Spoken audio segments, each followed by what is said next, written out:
developing through all its nations, but with the WHO Directorate in the United States in charge, a pandemic treaty and amendments to the existing international health regulations that will remove the human rights protections currently embedded in the IHRs, will enforce surveillance, censorship, get rid of freedom of speech, require governments to censor and only push a single narrative. Sovereign power, brothers and sisters, might be handed over to, no, not the World Economic Forum, but that's also next, and not the United Nations, but that's in the works. I'm talking Health Organization.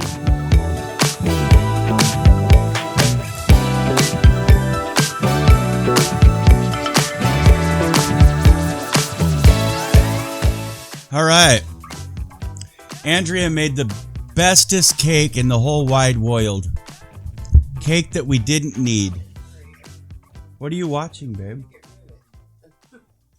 What are you watching? Anyway, she makes a homemade frosting, and it's beautiful. And it makes you feel so bad inside, but yet so joyous, but evil. And it's buttery, it's sugary, it's vanilla-y, it's creamy, it's your frosting actually reminds me of the Cinnabon frosting that people get for their Cinnabons. Yeah, it's just powdered sugar and butter and vanilla. It was gorgeous, dear. You did a good thing making a cake today, love. It was necessary for our well-being and spirituality. Okay, so this is where we're going with this. Sovereign power, brothers and sisters, might be handed over to, no, not the World Economic Forum, but that's also next, and not the United Nations, but that's in the works. I'm talking Health Organization. Remember those days a couple years ago? Well, a treaty to come into all countries is on its way. And it's basically there to override our sovereignty, and not just our sovereignty as Americans, but all of the countries in the world's sovereignty. And not just that, our laws and our policies. Not like that isn't happening already incrementally, because it is, and we know that. We're talking pandemic guidelines. But it doesn't stop there. And not like this isn't bad enough. But like I said, it's not just Americans that are leery of this. The whole world does not like this. But the people that are paying attention, and let's just say Americans that pay attention and care, this treaty, I'm using code words again, brothers and sisters. Remember, we got to use code words sometimes. This treaty allows the WHO, the WHO, if you don't know what that is, look it up, to track, monitor, mask up, and lock up any and all dissenters that have a problem with what they're doing. This is going to be a little different than what it was 2 years ago. And the list goes on. Track, monitor, mask up, lock up anybody that goes against it. However, here's the good news. They haven't passed it yet, but it's in the works as we speak. They passed a declaration to pass it, kind of like a bill before it becomes a law. Remember those days? The Constitution? You remember when it worked. The Constitution.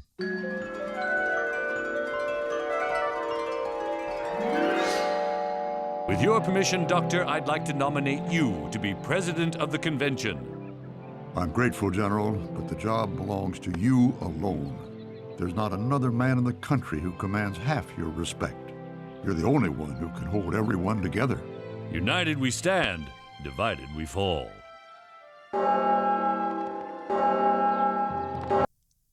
Anyway, watch this.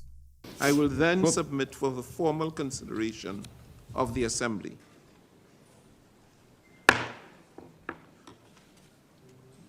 it is adopted. So the demonstration you just saw here was a power move only. It was a flex. They flexed their muscles. Now, countries are suspicious, like I said, and they have every right to be. These are autocratic bullies, brothers and sisters. This is autocracy at its worst. It's tyranny at its finest. Now, here's the head of WHO, and he speaks kindly of this power grab idea. Watch this.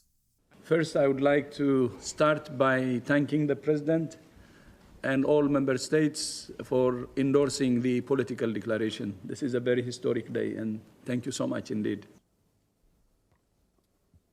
Thank you, Mr. President. We may be tempted to think that the COVID-19 pandemic is history. But history teaches us that COVID-19 will not be the last pandemic. The question we all face is whether we will be ready when the next one arrives. As leaders, we have a collective responsibility to make sure we are ready. Okay, that was Dr. Tedros. You know, these big blue marble bullies all over the world always seem to be people from not so great countries that envy America. Doesn't it seem like they envy us? They want to bring us down. They've got America hate. Maybe they wanted to know what it felt like to grow up in suburbia and they didn't have a chance. With a mom and a pop that loved them, you know, in middle America, and took them to Sunday school. These, brothers and sisters, are non-tax-paying autocrats, diplomats, the cloak and daggers that I talk about. The scariest thing about it is they aren't undermining alone. They get help from moles and American politicians and diplomats that sell us downstream. It happens in Zion, and it happens in America. It happens in the church. It's happening everywhere, brothers and sisters. The first shall be last, and the last shall be first. Think about that for a while. What does that mean? That's why we're gathering Israel. We heard this in conference several times, yesterday and the day before, in this last conference. Everything else pales in comparison. Did you know that there are good people that speak out at the EU? Yep. Dr. Meryl Nass, labeled many times as an extremist, gets into trouble because she speaks truth. Not her truth and the narrative's truth, but the truth. Yes, the truth. That's not popular. The truth. People get in trouble in meetings. That kind of truth. Not her truth, but the truth. And the cloak and daggers won't have it. They can't handle the truth. Watch how she makes people uncomfortable with the truth. Truth speaking is banned in certain places. We're undergoing a soft coup, and the idea is to create a whole new set of laws and ignore the existing human rights laws and other laws under the pretext of pandemic preparedness and the biosecurity agenda. The WHO is developing through all its nations, but with the WHO Directorate in the United States in charge, a pandemic treaty and amendments to the existing international health regulations that will remove the human rights protections currently embedded in the IHRs, will enforce surveillance, censorship, get rid of freedom of speech, require governments to censor and only push a single narrative. Also, we will be subject, if they can make this work, to vaccines developed in 100 days, which the organization CEPI is planning to do. And one of the people who founded CEPI was Jeremy Farrar, who is now the chief scientist at the WHO, to bring this forward. Other things that the amendments do is to bind the states so they're no longer recommendations but enforceable edicts, provide a liability shield, get rid of intellectual property rights, move supplies from one country to another, enforce digital passports, and the Director General of WHO can demand that a pandemic or a potential pandemic exists. He can just declare it with no standards, and then countries around the world will have to obey. Also, the WHO will tell you what drugs you can and can't use in your nation once a pandemic is declared. Obviously, the budget will increase. One Health is another part of this. One Health is a concept that was created to enable the WHO, with these documents, to take over jurisdiction of everything in the world by saying that climate change, animals, plants, water systems, ecosystems are all central to health. Also embedded in this concept is a peculiar notion that humans are no longer of greater value than animals. Notice she mentions Jeremy Farrar. Remember, he helped concoct the idea with Dr. F. Fauci, that doctor, that the big yucky disease that some got jabbed over was not from a lab, but it was. And I personally don't think it was that big old Asian country. You know, that one over there that gets blamed all the time? No, it was the usual movers and shakers and cloaks and daggers. You see, the yucky disease pandemic was very similar to how the military industrial complex works. It was a power and money grab. Same thing, military industrial complex, the one that Eisenhower warned of, is going strong. The big PH is doing the same thing.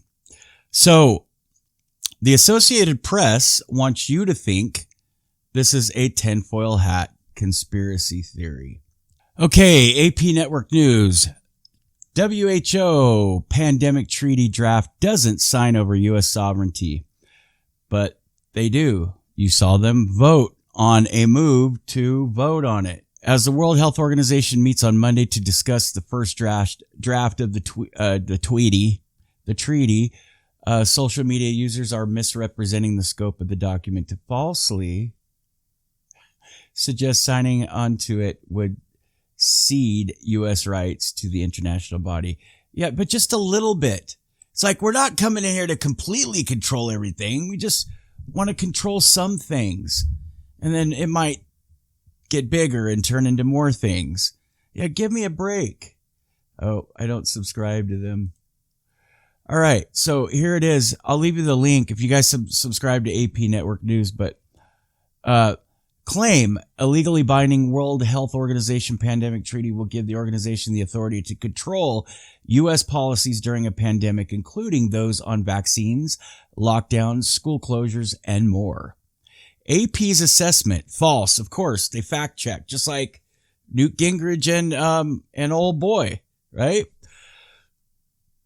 The voluntary treaty, which is in draft form and is still very far away. Let's see.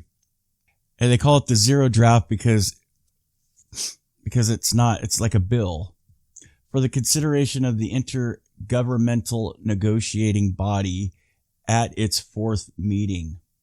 And there it is there. Boom. So it's false. They're saying it's false. The voluntary treaty, and is still far away from ratification, does not overrule any nation's ability to pass individual pandemic-related policies. Multiple experts, including one involved in the draft process, told the Associated Press. So what were they voting on then? The treaty lays out broad recommendations related, pay attention, to international cooperation on pandemic prevention, preparedness, and response. Nowhere in the 30, and then you click on those and find out. Nowhere in the 30-page document are lockdowns, closures, or specific citizen surveillance systems mentioned. The facts, as the WHO meets on Monday to discuss they met. This was published February 24. Okay, so this was voted on in March, April, May, June, July, August, September, October. So we better get ready, because you know who, our friend old Bill, is planning another party. Planning a party. As the WHO meets on Monday to discuss the first draft of the treaty, social media users are misrepresenting the scope of the document to suggest signing onto it would cede U.S. rights to the international body. Biden is about to give the China-controlled WHO power to control the United States. This will cover lockdown, supply chain, surveillance, and false news. You know what? Not everybody's talking about it that way, okay? They always go for the gold, the most conspiratorial thing that even those who know what the real conspiracies are don't go that far. I'm not saying this isn't happening, but they always kind of go for stuff that you and I were not familiar with. Or we're just like, really? There's whack jobs out there that believe claimed one Instagram post referring to the treaty. Conservative blogs and commentators also shared misleading information about what kind of actions the treaty would trigger. The Biden administration is in the process of finalizing a deal that would give the World Health Organization near total authority to dictate America's policies during a pandemic. Read the caption of an Instagram post by the Epoch Times. This includes the jab policies, lockdown policies, school closure procedures, the contact tracing of U.S. citizens, and even the monitoring of online speech, if that speech goes against the official narrative. But this interpretation of what the treaty would do is incorrect. Multiple experts agree. Remember that. Multiple experts agree that this is false. These claims are utterly false, said Lawrence Gostin. Why? Because I said so. A Georgetown University law, he didn't say that part. Professor, director of the university's WHO Collaborating Center on National and Global Health Law. He's been involved in the treaty's draft process. The U.S. retains sovereignty to set its own domestic public health policies, he added. WHO does not gain any power to override domestic policy decisions. So what are we voting on? The draft, also called a zero draft, is designed to protect the world from future pandemics, according to the WHO. The World Health Assembly's international negotiating body will have a chance to review the initial document. The first reading of the draft will also be open to all 194 WHO member states. The text lays out a vision for building greater equity and effectiveness in pandemic prevention. There you have it. Preparedness and response across the globe through international cooperation. It encourages parties to develop a mechanism to ensure equitable allocation of pandemic-related products such as the jab and tests, while committing to quick and transparent reporting of clinical research and trial results, sharing of information on emerging health threats, and recognition of WHO as a coordination authority on international health work. However, it does not overrule any nation's individual health or domestic policies. The U.S. Department of Health and Human Services confirmed in a statement to the AP. It is false to claim that the World Health Organization has now or will have, by virtue of these activities, any authority to direct U.S. health policy or national health emergency response actions, the agency wrote. The WHO has no such enforcement mechanisms, and its non-binding recommendations to member states are just that, non-binding. Any associated actions at the national level will remain reserved to sovereign states, including the United States. In fact, the first line of the draft states, reaffirming the principle of sovereignty of states parties in addressing public health matters, notably pandemic prevention, preparedness, response, and health systems recovery.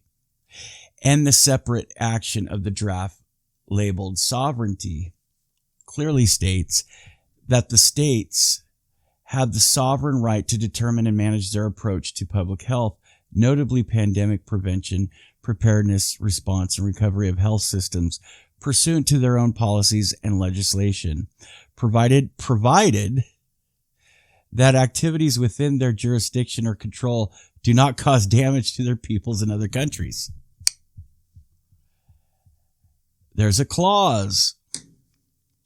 Nowhere in the 30-page document are the words lockdown, closures. You don't have to have those.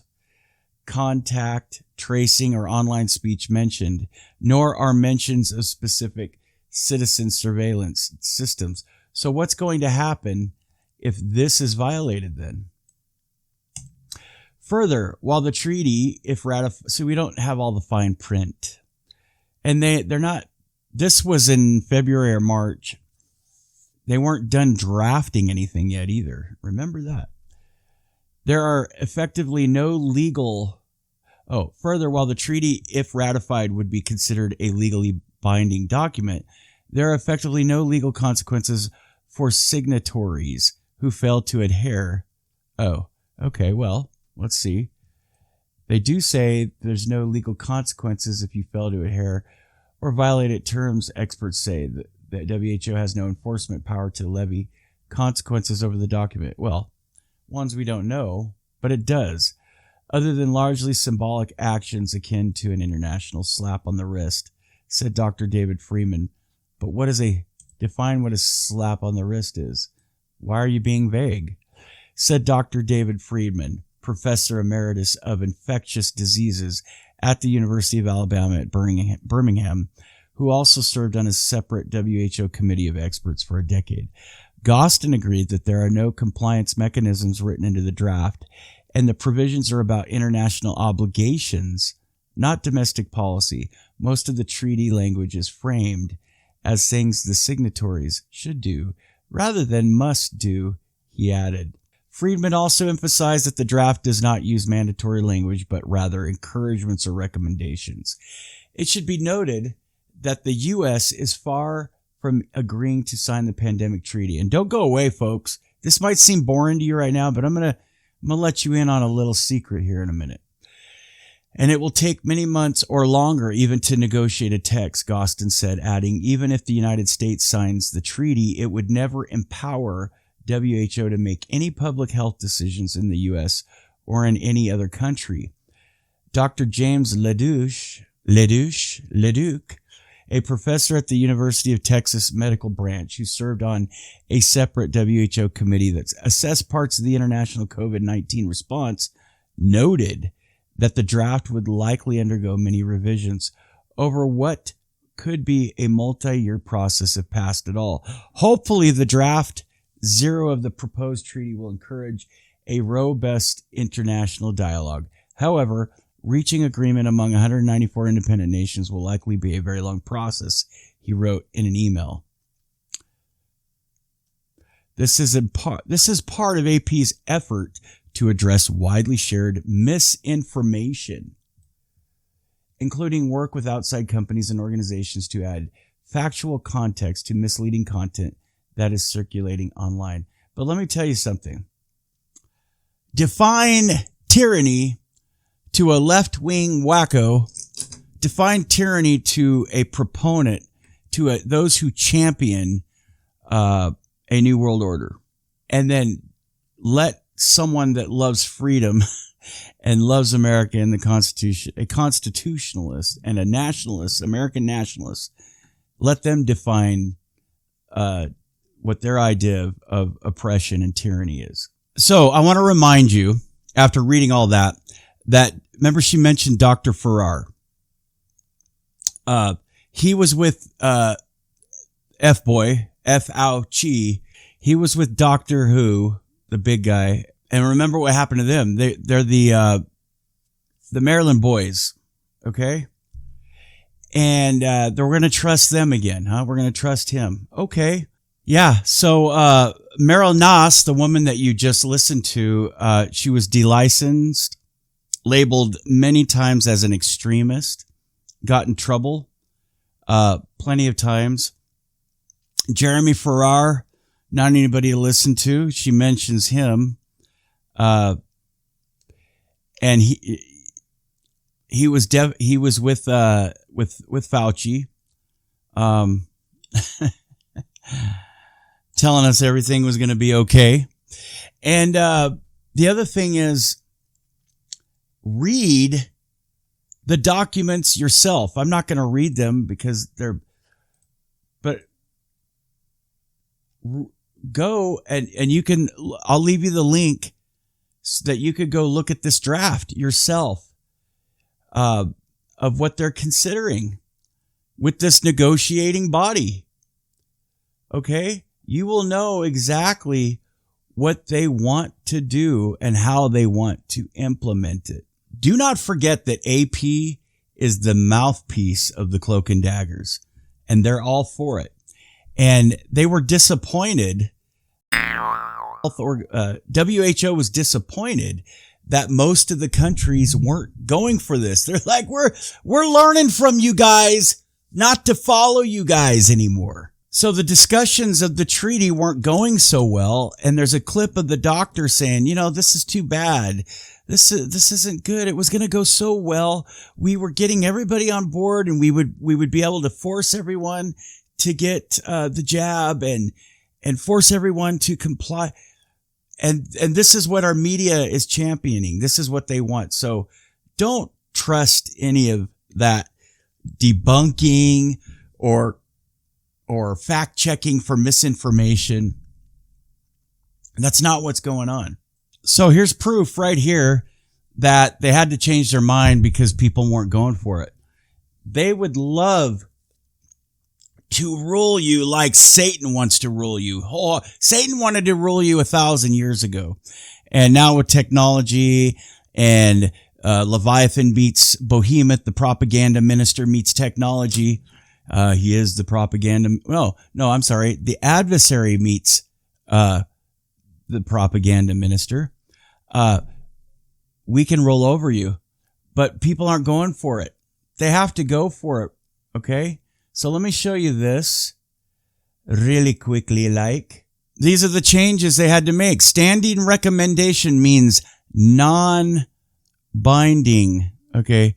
Cross that out. Advice